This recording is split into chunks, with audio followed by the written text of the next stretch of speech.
friends, welcome to Heartland Outdoor School.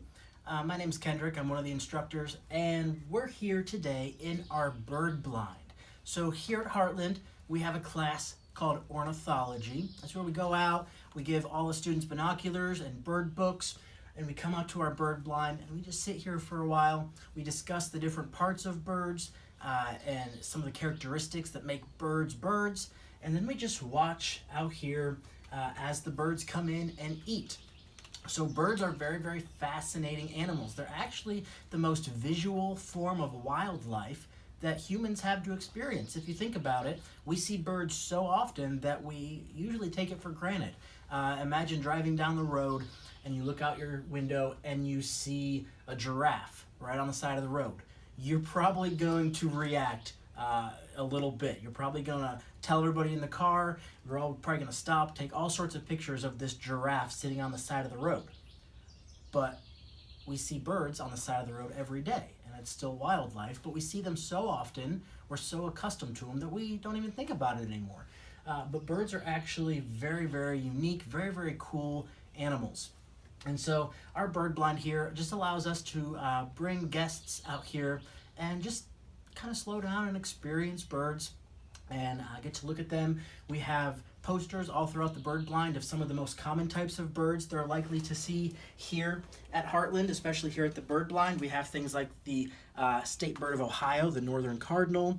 We have chickadees, we have swallows, we have the tufted titmouse and the blue jay, we have wrens and finches. We have all sorts of very cool things.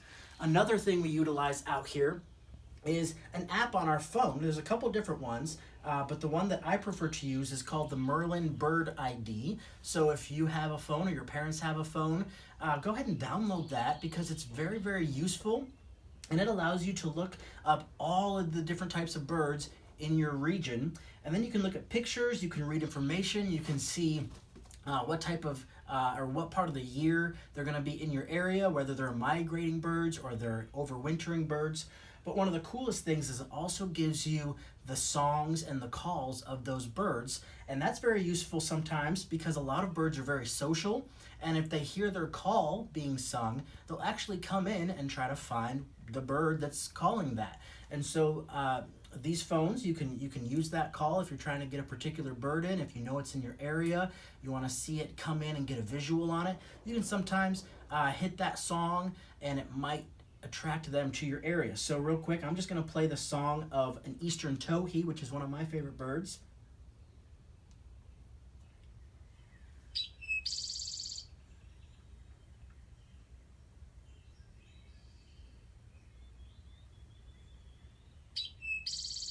There it is. Now, if, well, it just flew away, but there was a really, really pretty cardinal just right out here eating.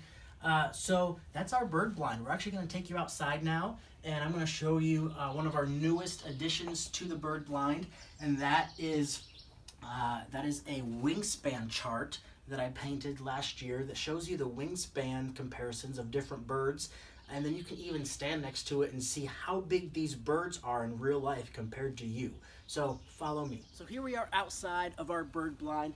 Like I said, we just put this up last summer, and this is a drawing, a painting of birds' wingspans, and it's to scale. So this blue out here, this biggest one, that is the largest bird that is still living today, and that's known as the wandering albatross, and they can have a wingspan of up to 12 feet long.